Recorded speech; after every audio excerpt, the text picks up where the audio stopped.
est-ce que nos intervenants peuvent se présenter peut-être? Je prends au pied levé, donc je n'ai pas du tout préparé les choses, mais en attendant, et on va voir avec Florian si on bascule sur Zoom ou pas, mais peut-être faire un tour de présentation de nos intervenants. Bien sûr, bien sûr, bien sûr. Sans problème. Voilà, commençons, puisque nous, enfin voilà, en tous les cas, vous êtes là, et donc, mais je n'ai pas donc je ne sais pas si je commence par Frédéric, et j'ai même pas les prénoms des deux intervenants devant moi, Sébastien ou... Et Noureddine. Et Noureddine. Okay. Dans l'ordre de la présentation, je crois que ce sera Sébastien en premier, donc Sébastien Cuc. Voilà. Je travaille pour la société Spark Archive, qui était une société française. Attends, 2 minutes, est-ce que les gens nous entendent bien? Parce que moi, je vous entends très bien, mais je ne sais pas si les autres nous entendent bien. Oui, donc ça semble. Oui, il n'y a pas de problème. Sébastien, je t'en prie. Formidable, merci. Voilà. Donc Sébastien Cuc, je suis responsable commercial pour une société qui s'appelle Spark Archive, qui est française, qui appartient à un groupe qui s'appelle CLI, qui existe depuis plus de 30 ans, et qui est spécialisé dans les archives physiques et électroniques, et donc hybrides, en lien avec potentiellement plusieurs systèmes. Voilà. Est-ce que c'est Florian dont on entend qui chipote avec ses micros? C'est possible. Ah.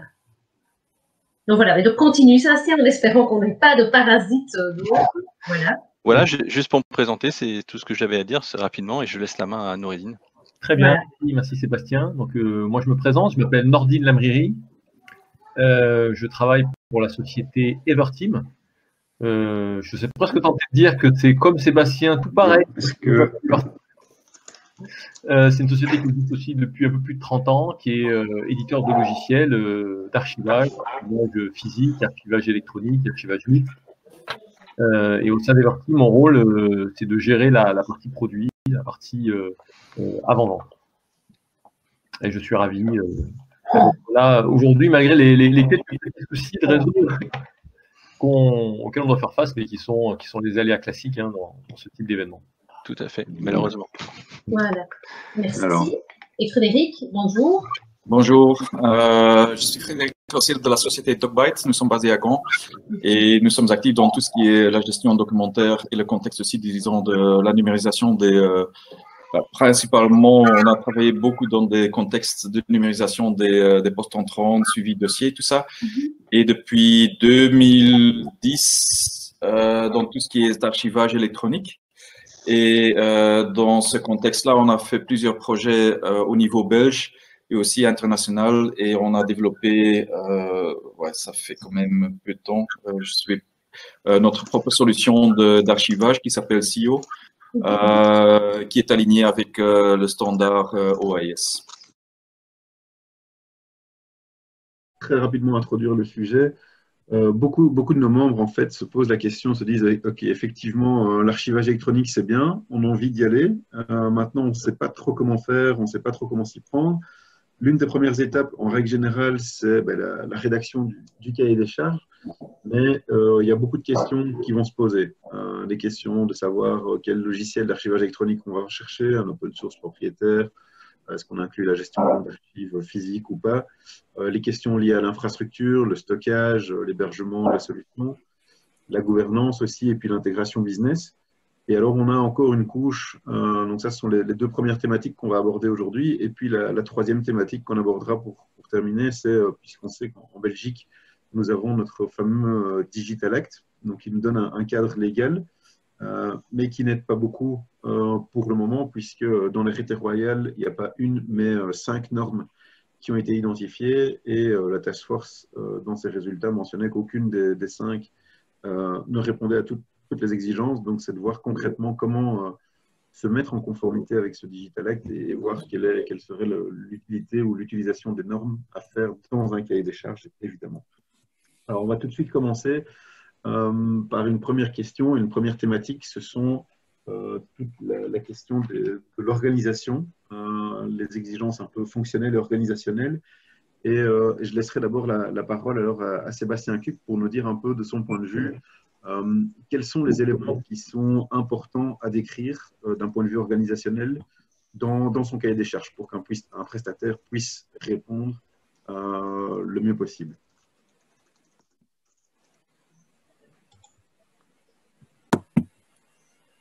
J'active mon micro. Bonjour, vous m'entendez? Oui, oui, ça fonctionne. Parfait. Je vais essayer d'être assez synthétique et d'aborder la question sous deux angles. Le premier, c'est le contexte. Le second, ce serait le projet envisagé. Je ne vais pas évidemment vous décrire toutes les rubriques qu'il faut mettre dans un cahier des charges, ce n'est pas l'objet aujourd'hui. Mais il y a quand même des points clés qui nous importent, nous, en tant que solution ou prestataire, pour pouvoir bien appréhender votre projet et vos besoins.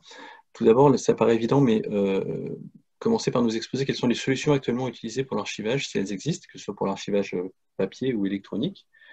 Savoir exactement quel est votre contexte et comment vous travaillez au moment où vous lancez ce projet, pour qu'on puisse déjà commencer à appréhender quels sont vos fonctionnements, quel est votre degré de maturité sur ces sujets-là, quels sont les outils que vous êtes habitué à utiliser.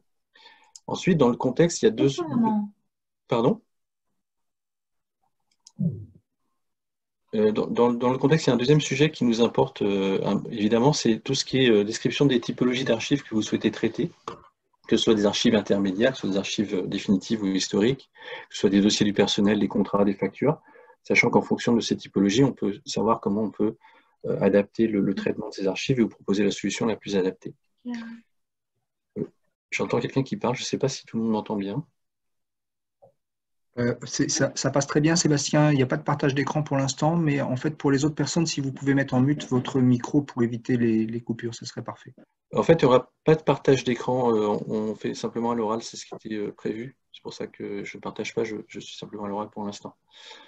Le troisième sujet dans le contexte qui nous importe, c'est une description la plus fine possible des processus actuels et des processus cibles. Alors, je m'explique, hein, évidemment, c'est dit comme ça a l'air facile, mais en synthèse, ce qui nous importe, c'est de comprendre quelle est la provenance et les modalités de traitement des archives que vous utilisez, que vous souhaitez mettre dans le système, le futur système. Donc, comprendre quelles sont ces sources, d'où est-ce qu'elles proviennent, est-ce qu'elles proviennent d'une gestion documentaire, d'un SharePoint, d'un FileNet, d'un Alfresco, est-ce qu'elles sont positionnées sur un serveur, et puis comprendre quels sont les processus par lesquels on décide que ça devient une archive et à quel moment, lors d'un flux, ce flux doit partir d'un endroit et arriver dans la solution envisagée. Comme ça, avoir une sorte de vision macroscopique de votre fonctionnement et de ce que vous souhaitez faire, parfois avec des schémas, ce qui est l'idéal, ou avec des descriptions même simplifiées, au moins pour qu'on puisse appréhender ça et vous poser des questions éventuellement sur la façon de le faire. Autre élément important dans le processus, c'est de savoir si les sources d'archives que vous avez aujourd'hui sont à décommissionner ou s'il va falloir récupérer ces archives progressivement au fil de l'eau. Est-ce que vous avez des fonds qu'il faut enlever d'un endroit et les transposer dans un système futur, ou parfois les deux, on peut récupérer certains fonds et demander à ce qu'on puisse ensuite récupérer progressivement les archives. Donc ça, c'est important pour nous pour mesurer qu'est-ce qu'il y a à faire dans le projet envisagé. L'autre élément important, c'est quels sont les points d'amélioration que vous envisagez. Par exemple, est-ce que vous souhaitez mettre en place un lien entre un dossier client qui va pouvoir informer le système d'archivage qu'il faut mettre à jour une date de destruction sur une archive parce qu'un événement a eu lieu sur ce dossier. C'est un exemple parmi d'autres. Je prends l'exemple dans le monde de la banque, on a besoin de savoir qu'un crédit à la consommation s'est arrêté, du coup on va conserver des archives un certain temps à partir de ce moment. Donc, nous donner des exemples de ce que vous souhaitez faire et surtout nous parler en termes de besoins plutôt qu'en modalité. Souvent, on voit dans les cahiers des charges des choses assez précises. Je veux qu'on passe par telle technique, etc. Qui est parfois contraignant parce que on peut avoir, nous, d'autres façons de le faire, mais le fait de l'imposer dans un cahier des charges peut être un frein à une autre possibilité qui pourrait être aussi efficiente et qui permet aussi de répondre à ce besoin.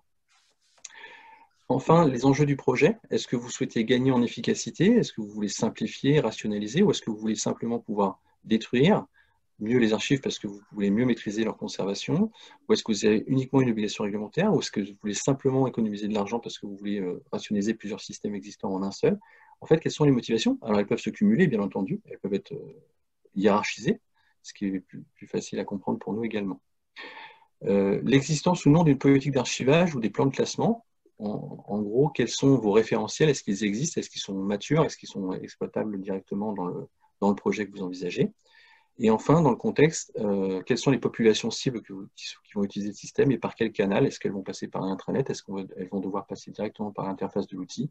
Est-ce qu'elles passeront par une autre application qui va ensuite interroger le système d'archivage? Ce qui nous permettra de savoir comment on positionne les connexions ou les interfaces nécessaires pour mettre en œuvre l'accès aux archives en consultation ou en recherche. Voilà pour la partie contexte. Voilà les grandes clés schématiquement. Bien sûr, il y a potentiellement d'autres choses, on peut compléter, mais voilà, en synthèse, ce qui nous importe pour bien comprendre votre projet. Et sur la partie... Sébastien, si je peux me permettre, oui.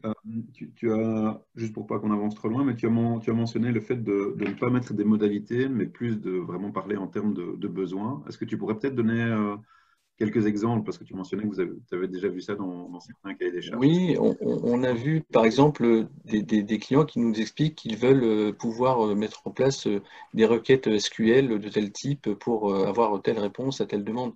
Alors parfois c'est justifié parce que d'autres systèmes fonctionnent comme ça, mais parfois c'est simplement qu'ils ont envisagé cette solution parce qu'ils ont estimé que c'était la façon de le faire la plus simple. Mais quand on traite des archives qui viennent de systèmes différents, on peut passer par d'autres modalités techniques. Je ne vais pas aller sur l'aspect technique parce que c'est le volet 2 de cette présentation, mais on n'a pas forcément besoin d'avoir des préconisations techniques poussées pour pouvoir répondre à la demande en question. C'est pour ça, c'est plus une façon d'éviter que ce soit un point de blocage, alors qu'en fait, parfois les technologies, quand on utilise une technologie ou une autre, ça peut être aussi efficient sans que ce soit contraignant pour le prestataire ou pour le client. Voilà, c'est juste pour ça. Surtout aussi, on nous dit par exemple qu'on veut interfacer un système. Là, je n'ai pas d'exemple en tête, mais on a vu des cas où on nous préconise des choses très précises dans le cahier des charges, et en fait, on s'aperçoit qu'aucun prestataire ne peut le faire. Parce que la technologie envisagée n'est pas celle qui est préconisée par la norme, parce qu'on ne peut pas faire transiter certaines informations par ces flux, parce qu'elles ne sont pas adaptées en termes de protocole. Voilà, on veut éviter ce genre d'écueils, parce qu'ils peuvent être contraignants au regard d'un projet de type archivage. J'espère que ça répond à la question. Ouais, merci. Mais Frédéric voulait intervenir.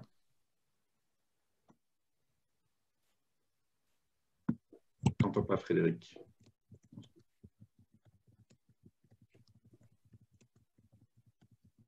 En attendant que si Frédéric peut compléter, je vais faire la partie projet rapidement pour ne pas perdre de temps. Sur le projet envisagé, il y a quelques informations importantes, c'est savoir quels sont les intervenants impliqués, savoir si vous avez un service d'archives dédié, savoir si c'est une direction transverse à votre entité qui dirige ce programme, est-ce que c'est uniquement la DSI pour le côté informatique. L'important pour nous, c'est de comprendre est-ce que tous les bons intervenants sont impliqués et est-ce que ça va permettre de construire le projet de manière globale, parce qu'évidemment, le projet d'archivage électronique, c'est un projet métier, mais c'est aussi un projet d'utilisation de documents qui sont dans des systèmes informatiques. Et donc, on a forcément besoin que chaque personne concernée intervienne pour que le projet avance dans de bonnes conditions. Le deuxième point au niveau du projet, c'est quel est le niveau d'accompagnement qui est souhaité et la démarche qualité que vous envisagez. Est-ce que vous voulez qu'on vous aide dans la construction de vos politiques? Est-ce que vous voulez qu'on construise des cahiers de recettes pour qu'on vous accompagne dans la partie réception de la solution? Est-ce que vous voulez utiliser certains outils de suivi du projet?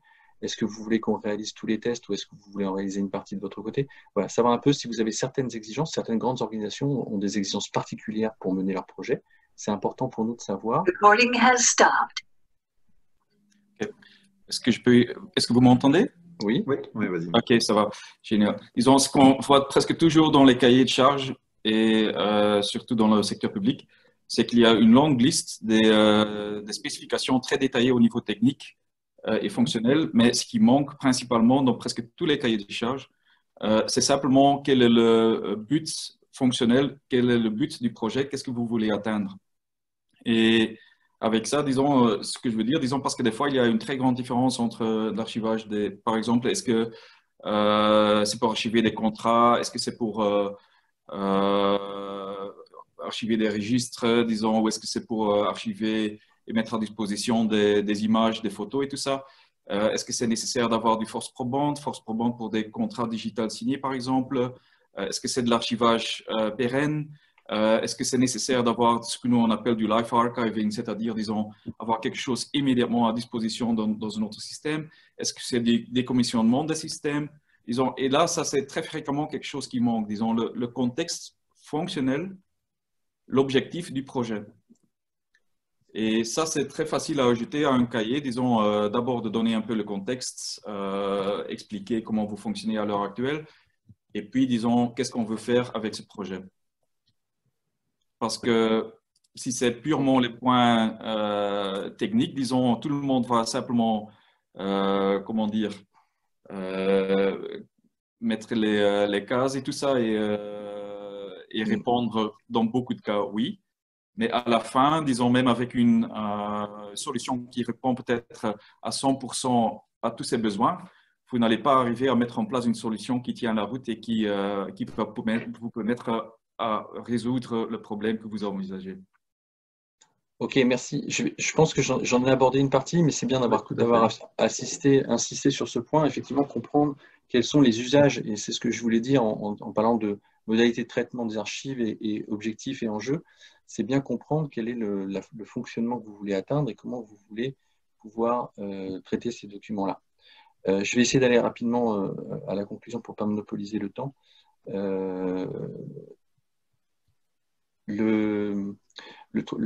L'avant-dernier point, c'était quelles sont vos éventuelles contraintes de planning? Est-ce que vous voulez que ce projet soit terminé à une certaine échéance pour que ça puisse répondre à un besoin d'accrochage avec un autre système qui sera prêt à un moment donné? Ça nous donne une orientation sur quelles sont les contraintes du projet. Et puis aussi, par exemple, est-ce que le projet peut être découpé en plusieurs lots ou phases selon que vous avez des priorités sur certaines fonctionnalités par rapport à d'autres, ce qui nous permet parfois de vous proposer une mise en œuvre plus progressive. Tous les projets ne sont pas forcément des projets complètement mis en place en une seule fois ou complètement en mode Big Bang, comme on dit, on passe d'une solution à une solution complètement réglée du jour au lendemain. Donc, si vous souhaitez que ce soit une démarche progressive, n'hésitez pas à l'indiquer parce qu'on comprend bien qu'on ne peut pas forcément tout changer tout de suite et donc on peut s'adapter et vous proposer des solutions progressives également. Et puis enfin, un petit peu, je rejoins ce que disait l'autre interlocuteur tout à l'heure, on a aussi souvent des longues listes de requêtes qui sont, on veut toutes ces fonctionnalités, ce qui est une bonne chose. Mais parfois, au-delà du fait qu'elles ne sont pas suffisamment descriptives de l'objectif du projet, elles sont parfois inadaptées sur certains aspects. Par exemple, on a certaines exigences qui sont parfois dites mandatory, c'est-à-dire qu'elles sont obligatoires, mais qui sont parfois insérées dans les cahiers des charges de manière automatique. Par exemple, on demande, je ne sais pas, est-ce que telle interface soit responsive design ou que vous ayez une capacité de répondre à tout incident 24 heures sur 24, 7 jours sur 7. Et quand on creuse un petit peu les sujets avec les personnes du projet, on s'aperçoit que c'est en fait pas nécessaire parce que ça n'a pas de lien avec le projet d'archivage en tant que tel. Donc, essayez de simplifier autant que possible tout ce qui n'est pas vraiment nécessaire pour pas potentiellement alourdir les coûts. Parce que mettre à disposition un service qui soit complètement accessible en temps réel avec une capacité de corriger les incidents à n'importe quelle heure de la nuit, ça coûte beaucoup plus cher que de faire quelque chose qui va répondre pendant les heures de bureau avec potentiellement une coupure qui peut durer une heure ou 4 heures sans difficulté parce que ce sont des archives et que ce n'est pas quelque chose qui est forcément nécessaire d'accéder à tout instant. Donc, essayez d'adapter le niveau de service attendu en fonction des réels objectifs du projet.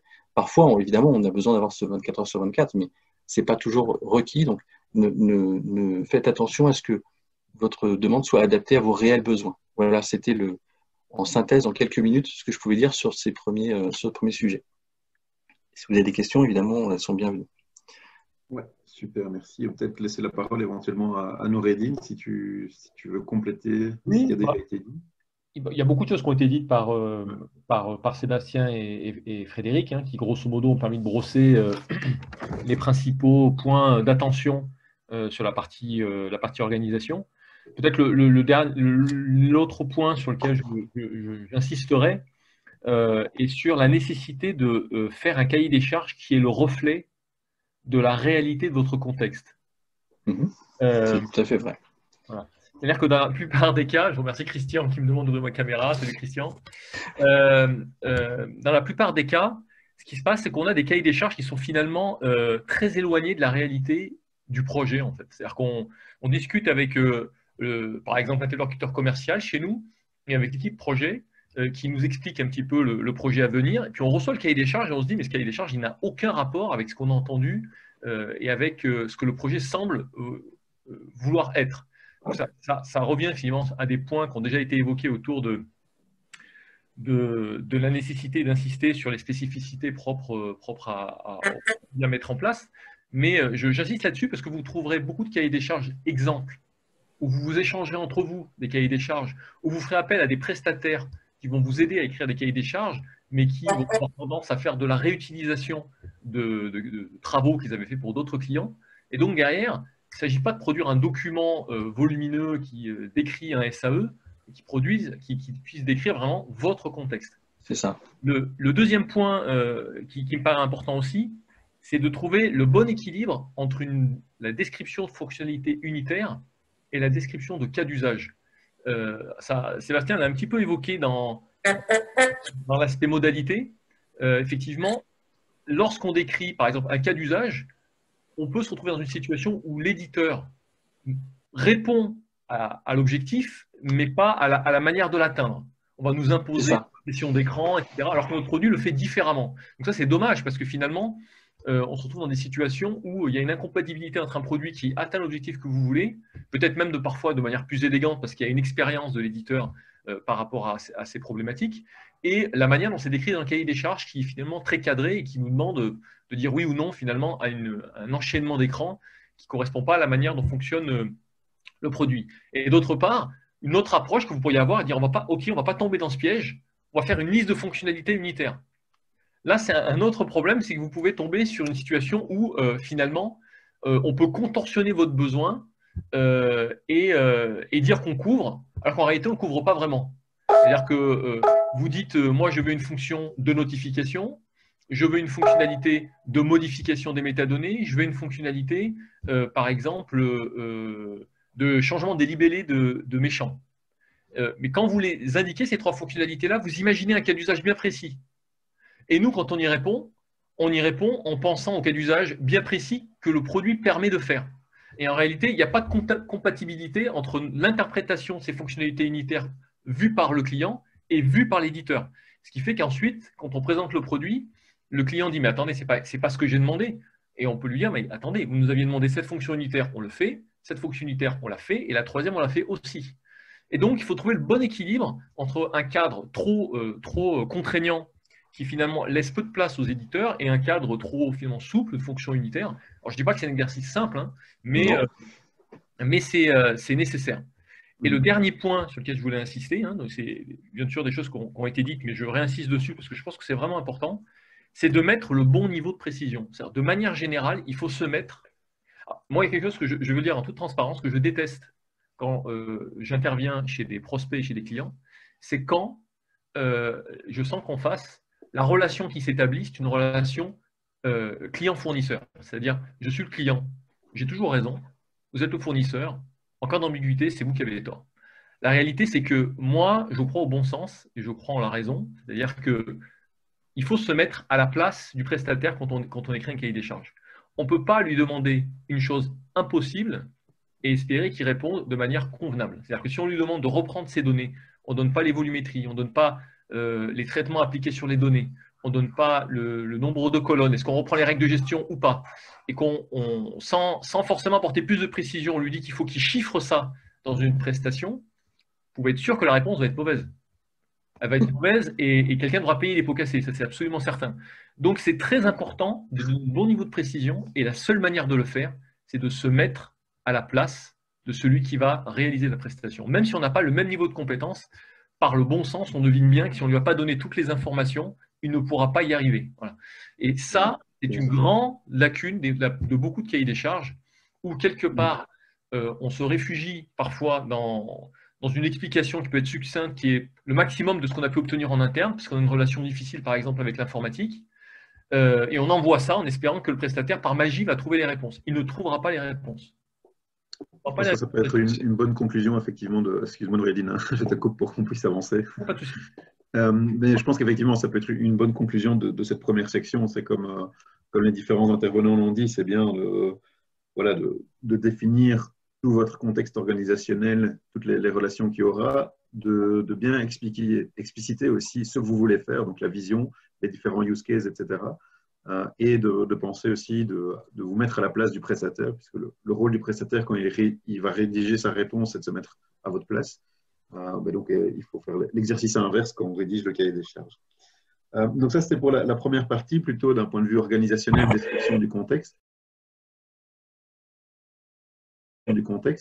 Et ici, on va aborder une partie plus technique, Alors, on ne va pas trop rentrer dans les détails techniques parce qu'en un quart d'heure, on n'aura évidemment pas le temps. L'idée, c'est de nous dire, et on va commencer par Noureddine, de voir concrètement quels sont les points importants ou les topics vraiment à devoir mentionner ou à expliciter ou à ne pas trop préciser, justement, comme on l'a déjà dit pour la partie organisationnelle, quand on rédige voilà, cette partie de fonctionnalité technique. Ok, bon, je vais faire court hein, parce qu'effectivement le temps passe vite et le but c'est d'apporter un maximum d'informations sans mobiliser trop la parole. La première question à se poser sur la partie technique aujourd'hui, quand on veut mettre en place un système d'archivage, c'est déjà de savoir quel type de projet on veut mettre en place. C'est-à-dire, est-ce que, alors, sur différents aspects, le premier aspect c'est est-ce qu'on veut un projet on-premise, est-ce qu'on veut plutôt un projet en SaaS ou est-ce qu'on veut plutôt un projet cloud, hébergé, mais avec une certaine souplesse quant à la modalité d'implémentation. Ça, c'est déjà un point très structurant dans la manière d'aborder un projet d'un point de vue technique. L'autre aspect, c'est quelle est la typologie finalement du projet que vous voulez mettre en place. Ça revient un peu à la remarque de Frédéric tout à l'heure, c'est-à-dire, c'est quoi l'objectif de votre projet? Est-ce que c'est plutôt un projet avec une ambition de gérer des archives physiques, des archives électroniques? Est-ce que c'est plutôt un projet d'archivage technique de masse? Vous devez archiver beaucoup de documents d'un point de vue technique dans un SAE. Est-ce que c'est plutôt un projet qui doit conserver des documents à vocation probatoire? Est-ce que c'est plutôt un projet de type coffre-fort individuel? Est-ce que c'est plutôt un projet d'archivage hybride ou un projet global de gouvernance de l'information au sein de votre entreprise? C'est un projet d'archivage d'un point de vue technique. Finalement, quand on rentre dans le détail, il y a quantité de types de projets. Et cette question-là, il faut vraiment se la poser pour être sûr que la solution qui va répondre sera alignée avec l'objectif qui est attendu. Ensuite, en termes de fonctionnement, il y a un certain nombre de points technico-fonctionnels qu'il faut ne pas oublier.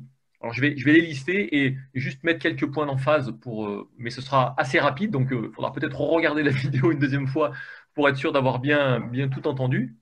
Le premier point, c'est la partie injection. Comment on alimente finalement votre système d'archivage? Il y a plusieurs manières de procéder et c'est un point extrêmement sensible. Est-ce que vous voulez utiliser un injecteur? Est-ce que vous voulez utiliser des connecteurs?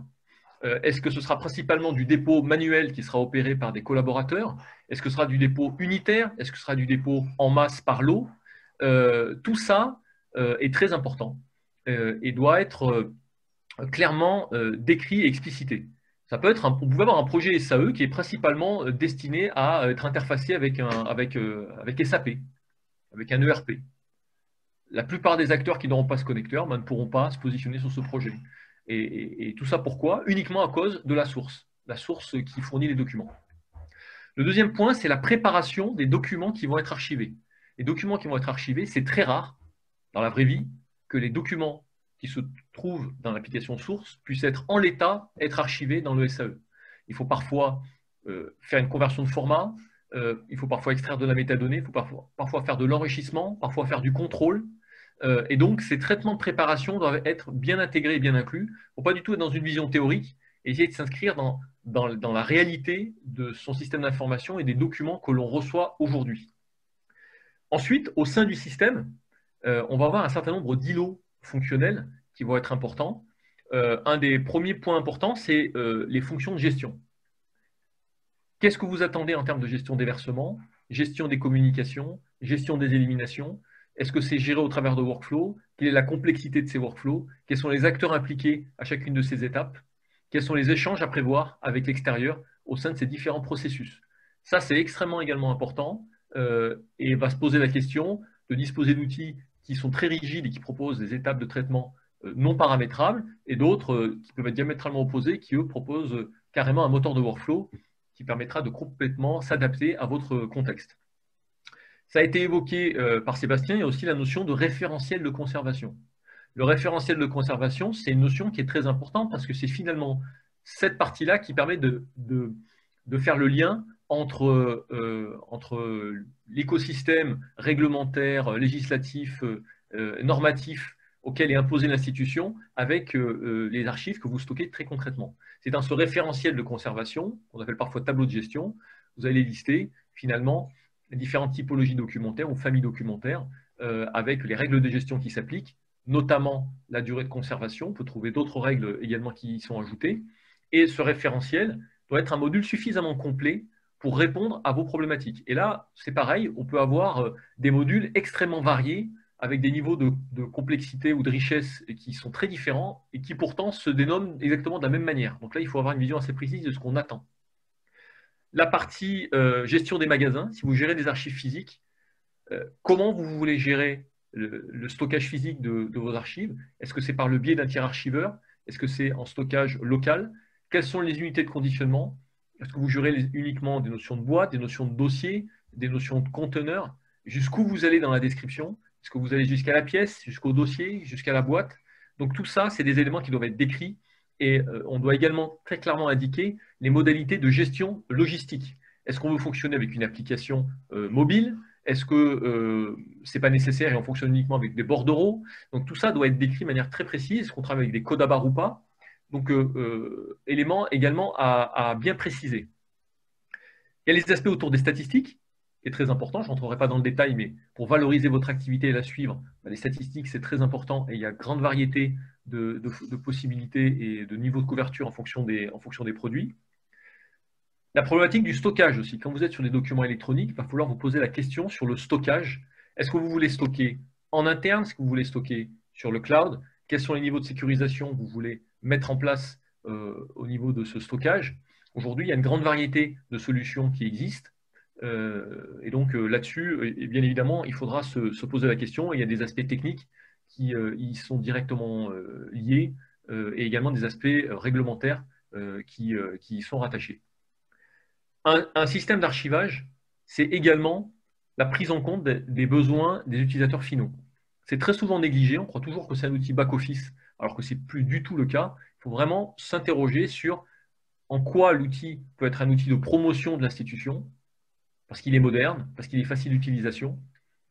Quelles sont les attentes, pas uniquement des professionnels de l'information, mais de tout collaborateur vis-à-vis du système d'archivage. Donc se poser la question de la recherche et des modalités d'accès, de l'ergonomie d'usage. Ça, c'est un point aussi très important. Il faut se poser la question aussi de l'échange avec les institutions. Fonction d'export, quel type de format on fournit. On parlait du format DPIP qui peut être envisagé, mais il peut y avoir également d'autres formats. Les API, qui sont également un point important. Un outil doit être moderne d'un point de vue métier, mais également d'un point de vue technique. Il faut des API, des Open API REST. Il y a un certain nombre d'aspects qui peuvent être vus sur la partie interfaçage avec le monde extérieur.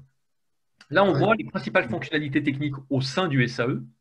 Autour de ça, il y a quelques points, j'en terminerai là-dessus, qui sont également à noter. Des aspects autour de la sécurité. On ne peut plus aujourd'hui négliger les aspects sécurité dans un système d'archivage. C'est un point extrêmement important.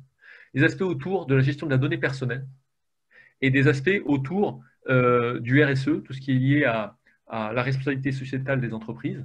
Donc, il faut se poser la question de la manière dont le système fonctionne, de sa consommation énergétique, de la manière dont il nous permet de générer plus sainement, finalement, le capital informationnel au sein de l'institution. Et le dernier point, c'est sur l'aspect technique. Je ne reviendrai pas trop dans le détail là-dessus. Ça pourrait être évoqué si vous avez des questions. Mais la notion de performance est un point qui est très important, notamment si vous avez de fortes volumétries ou beaucoup d'utilisateurs qui font des consultations, et les notions autour de la réversibilité qui permettent de garantir à tout moment que vous pouvez récupérer vos documents. Il y a des aspects normatifs aussi qui peuvent être étudiés, mais ceux-là, on les verra dans la question suivante. On va y arriver, oui. Je ne sais pas si Frédéric ou Sébastien, est-ce que vous voulez ajouter quelque chose ici? Oui, moi je veux bien. Je veux bien si on a encore un petit peu de temps. Déjà, merci. C'était très complet. D'abord Sébastien et puis Frédéric alors. Je vais essayer d'être rapide. Il y a aussi d'autres éléments qui sont liés pour rentrer sur la partie technique, quand on nous donne aussi des éléments de volumétrie, de savoir qu'est-ce que vous avez comme stock à reprendre, et est-ce que, d'une part, les quantités en nombre, en poids, en volume de stockage, parce qu'en fonction de ces éléments-là, on peut dimensionner la solution pour qu'elle réponde à ces problématiques-là. Justement, est-ce qu'on a besoin d'avoir beaucoup de versements simultanés, par exemple, parce qu'il y a des périodes où vous allez verser beaucoup d'archives, est-ce qu'il y aura des pics de consultation ou de dépôt d'archives lorsque vous aurez votre fonctionnement nominal, notamment au niveau de la reprise aussi, savoir ce qu'il y a à reprendre et comment est-ce qu'on va le reprendre, est-ce qu'on prend tout d'une fois ou pas, et du coup comment on dimensionne le flux pour qu'il puisse être absorbé par le système. Ce sont des indicateurs qui peuvent paraître anodins, mais qui peuvent susciter des modifications importantes dans la façon dont on va répondre et comment on va adapter la solution à ces besoins-là. Voilà, c'était ce que je voulais ajouter. Et puis, savoir aussi si on a parlé du on-premise, du SaaS et de l'héberger avec des particularités.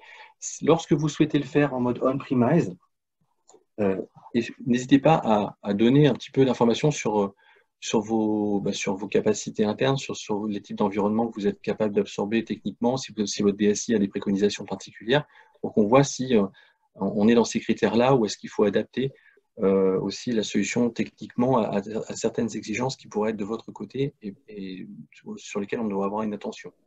Voilà, en très très peu de mots, ce que je voulais juste ajouter. Donc Frédéric, alors peut-être j'aimerais simplement y ajouter un seul point, et c'est aussi un point auquel on a touché dans la première question.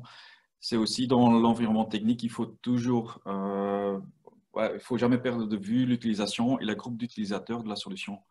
C'est-à-dire, par exemple, si on veut mettre en place un système d'archivage dont le but est principalement pouvoir démontrer à terme la force probante de certains documents, mais l'utilisation de ce système et l'accès à ces informations est supposé d'être très basse.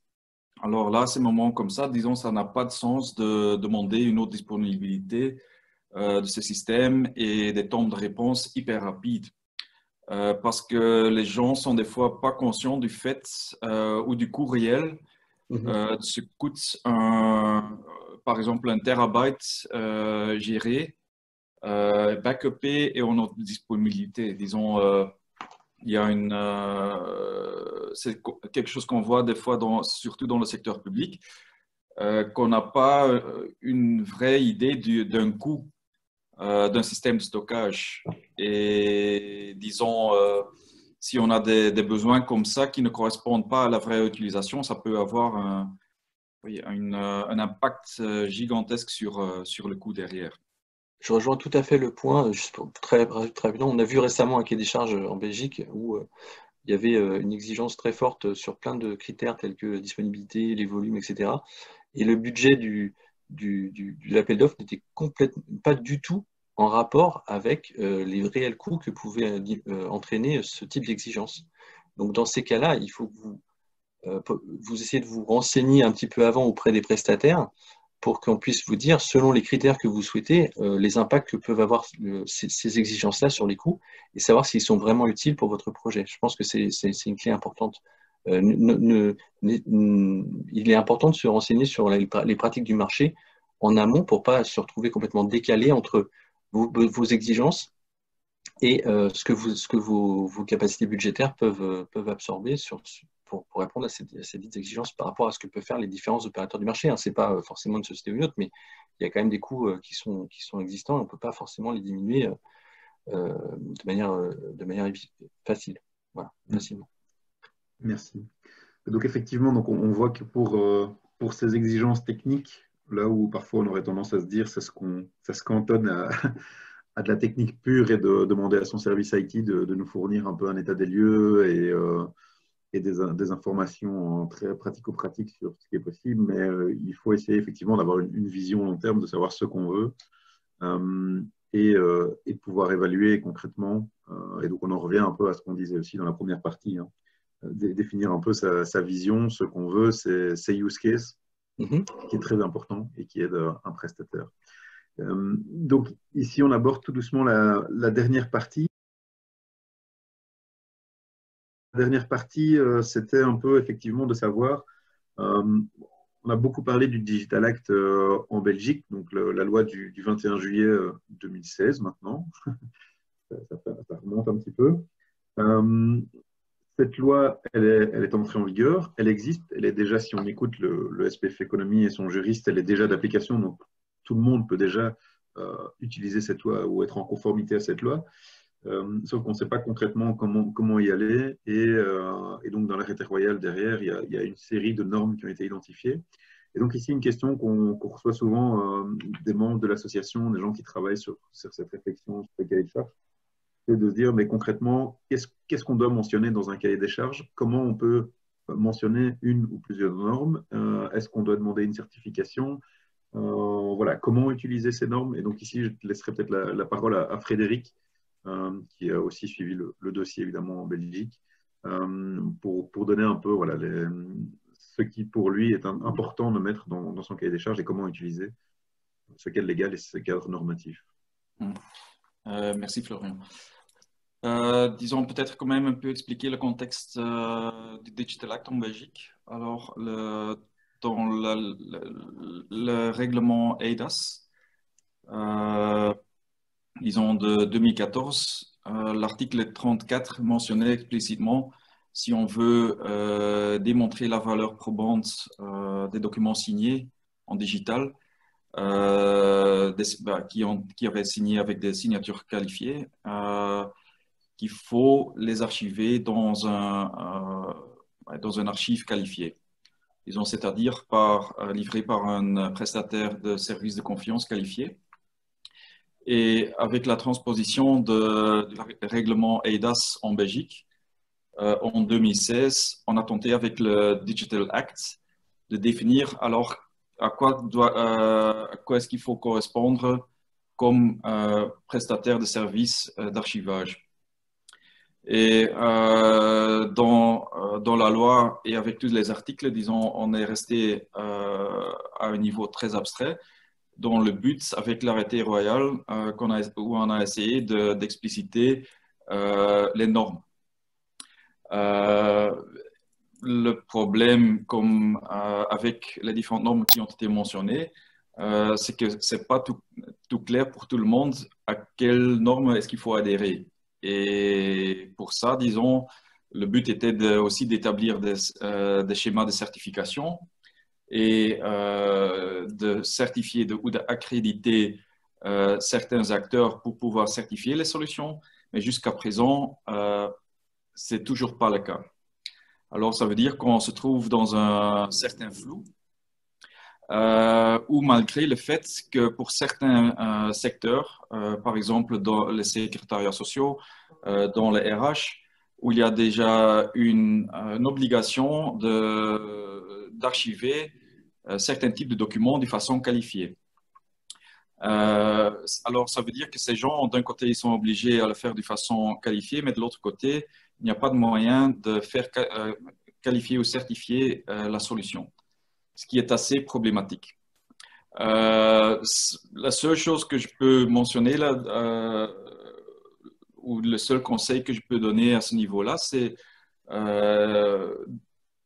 pour moi et pour beaucoup d'archivistes, le contexte et la norme à suivre est le OAIS, le ISO 16363, et essayer d'arriver à une solution qui vous permet à terme d'implémenter un environnement qui adhère à ça. Et ça, c'est aussi très important à comprendre parce que ça, c'est aussi quelque chose qui n'est pas toujours très clair pour des acteurs ou des éditeurs, qu'en fait, à la fin, c'est l'environnement du client qui doit être certifié dans beaucoup de cas.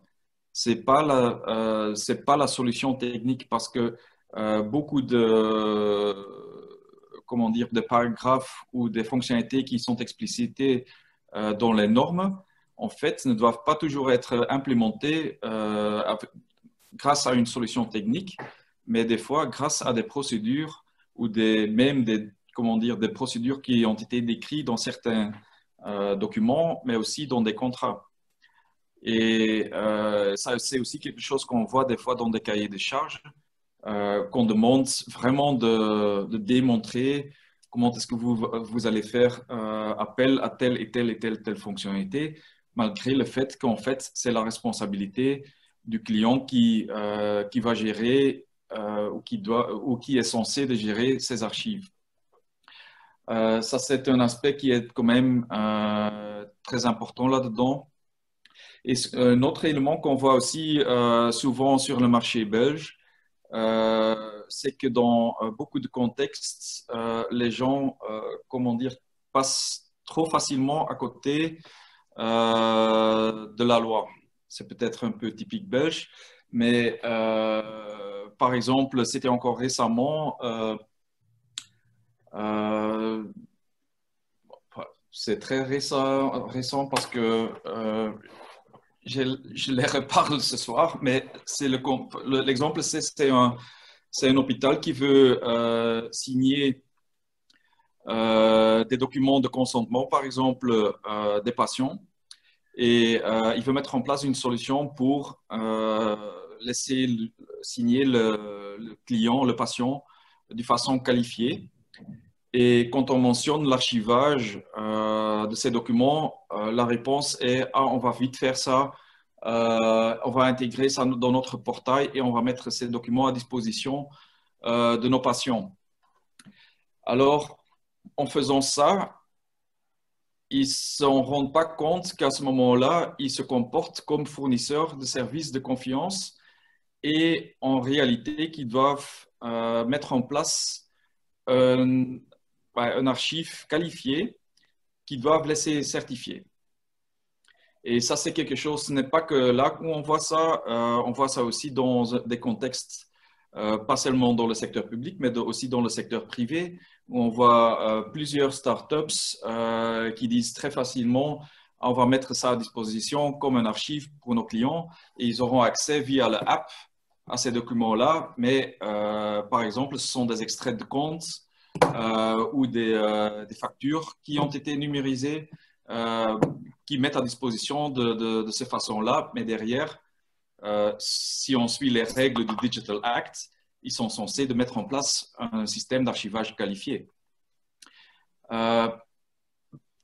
J'ai rien d'autre à ajouter à ce niveau-là parce qu'on a déjà dépassé le temps prévu par 10 minutes, mais pour moi, ça c'est le point le plus important que je vois, disons, à ce niveau-là. Disons, c'est d'un côté, on oublie des fois que le Digital Act est là et qu'il faut quand même le suivre dans certains cas.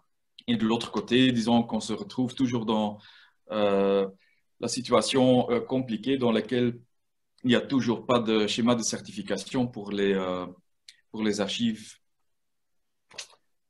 J'ai rien d'autre à ajouter. Je rejoins l'analyse. Juste une petite nuance, effectivement, l'obligation d'archivage qualifié, c'est un article qui n'est pas encore activé pour le moment. L'idée était qu'il soit activé par arrêté royal une fois que le marché soit mis en mai. Oui, Florian, oui, peut-être quand même une annexe là-dessus. Disons, ce n'est pas encore obligatoire pour tout ce qui est défini dans le Digital Act, c'est-à-dire dans le Digital Act, normalement, ils veulent imposer ça pour tous les documents auxquels il s'applique une période de rétention, mais pour certaines lois spécifiques, par exemple, la loi de l'emploi, de arbeidswetgeving, là, c'est clairement déjà spécifié qu'il faut le faire de façon qualifiée. Il y a aussi d'autres législations autour de ça où c'est déjà obligé. Tout à fait. Tout à fait. Ouais, est-ce que Sébastien peut-être voulait rajouter un point sur la partie normes conformité légale? Si on a encore quelques minutes, juste préciser une chose. Je comprends bien que le contexte actuel de votre législation soit pas forcément stabilisé et que du coup, il y a une sorte de flou et que ça suscite beaucoup de questions. Ce qu'il faut quand même regarder, c'est que nous, les opérateurs, les éditeurs, on a un ensemble de mécanismes techniques et fonctionnels qui sont construits pour répondre à un certain nombre de normes, que ce soit des normes françaises, belges, suisses, européennes. Il y a un ensemble de mécanismes qui existent, qui sont conçus pour s'adapter à différents marchés. On traite des clients dans différents pays. Ils ont tous des subtilités. Certains s'appuient sur des normes transverses, d'autres ont leur disposition locale. Et on arrive à faire des projets. L'enjeu, c'est pas de nous décrire je veux répondre à toutes les normes. C'est pas forcément l'objet du projet. L'objet du projet, c'est que vous gériez vos archives correctement. Ce qu'on doit mesurer avec les clients, c'est effectivement en fonction de leur statut. Est-ce que c'est public, est-ce que c'est privé, est-ce que ça s'adresse effectivement à la diffusion publique des archives, comme ça a été évoqué sur la partie hôpital. Est-ce que du coup, il y a la nécessité de respecter certaines de ces normes. Et nous, ensuite, on peut mettre les mécanismes en place. Et effectivement, par la suite, il faut décider si l'audit est nécessaire. Et effectivement, je rejoins ce qui a été dit, l'audit ne concerne pas que la solution technique. La solution technique, elle se met au service de l'audit. C'est-à-dire qu'elle doit être capable de respecter les critères sur l'aspect traitement. Mais l'organisation qui va autour des archives et le fait qu'on gère proprement les accès, le fait qu'on gère proprement la façon dont on va numériser un document parce qu'il va être suivi dans son étape de numérisation dans la transmission vers le système d'archivage, c'est un tout. Donc en fait, dans le projet, il faut mettre les clés nécessaires pour qu'on sache à peu près où est-ce qu'on veut aller, quitte à se dire, l'audit pourra arriver plus tard, peut-être nécessitera des adaptations dans certains cas, mais il ne doit pas, le fait d'avoir ce flou, de mon point de vue, ne doit pas complètement empêcher de mener un projet, puisque les acteurs sont conscients de ces problématiques-là, ils fournissent les solutions elles existent. Maintenant, il faut les adapter en fonction des contextes. Et c'est ça qui est important.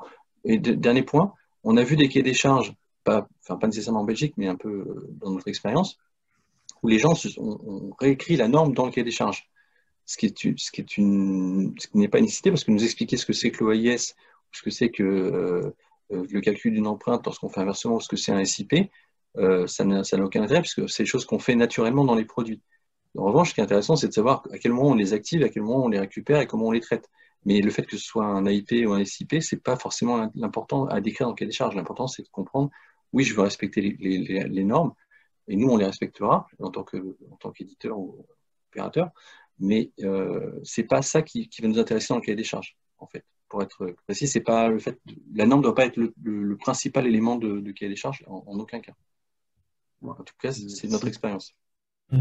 Ok, merci. Et je laisserai alors peut-être la parole à Noureddine pour les quelques minutes qui restent pour avoir son point de vue justement. Oui, très bien. Il y a beaucoup de choses qui ont été dites, hein. La plupart des points ont été évoqués. C'est vrai que sur ces sujets-là, c'est des cas qu'on rencontre, Sébastien l'a dit, mais qu'on rencontre dans tous les pays ou même les secteurs de métier dans lesquels on est impliqué. C'est la distinction qu'il y a entre les textes qui fixent des objectifs et les textes qui définissent la manière de les atteindre. Très souvent, ce n'est pas les mêmes textes.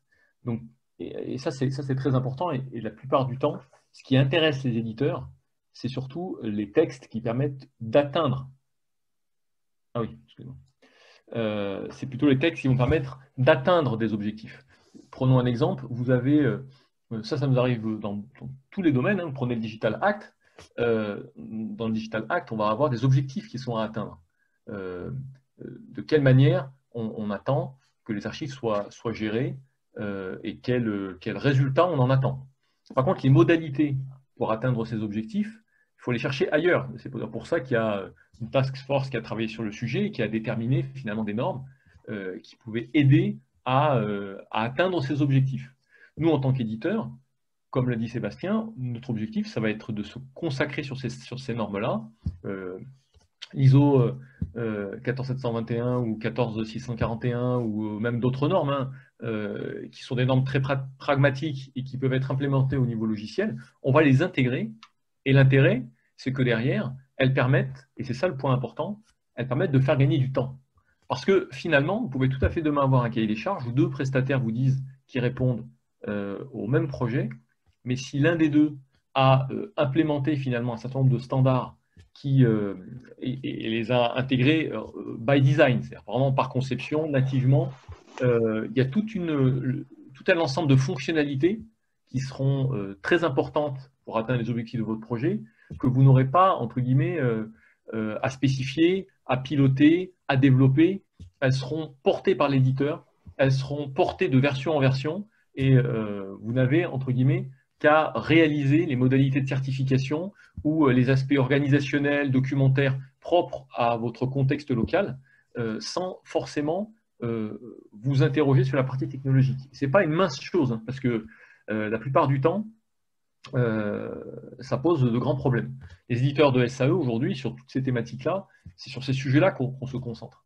Sur ces sujets-là, on se concentre sur des normes clés ou sur des textes réglementaires qui peuvent se concrétiser d'un point de vue technologique, et on s'y concentre pour essayer de les intégrer par conception dans notre produit, pour ensuite faire gagner du temps à nos clients et indirectement être plus compétitifs. Voilà, j'en resterai là pour ne pas prendre trop de temps à tout le monde. Un grand merci. Ben voilà, on va conclure parce que donc on a évidemment dépassé le délai. Peut-être Frédéric qui voulait dire un dernier mot là? Non? Alors voilà. Bien écoutez, je vous remercie à tous. Ce qu'on peut juste voilà, conclure, c'est qu'effectivement pour le cahier des charges, j'ai noté quelques mots-clés ici. Donc c'est vraiment quand vous rédigez votre cahier des charges, pensez vraiment use case et pensez fonctionnement. Décrivez vraiment le fonctionnement que vous avez en interne ou que vous imaginez de votre solution. Essayez par là de traduire votre vision aussi et donc de bien préciser ce sur quoi on va travailler.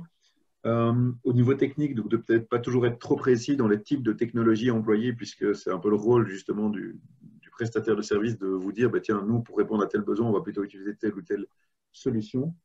Et donc voilà, je vous remercie un peu tous sur ces questions. On a différentes questions sur le Digital Act. Comme le dit Marie-Laurence dans le chat, on y reviendra peut-être par un événement plus particulier sur ce point-là.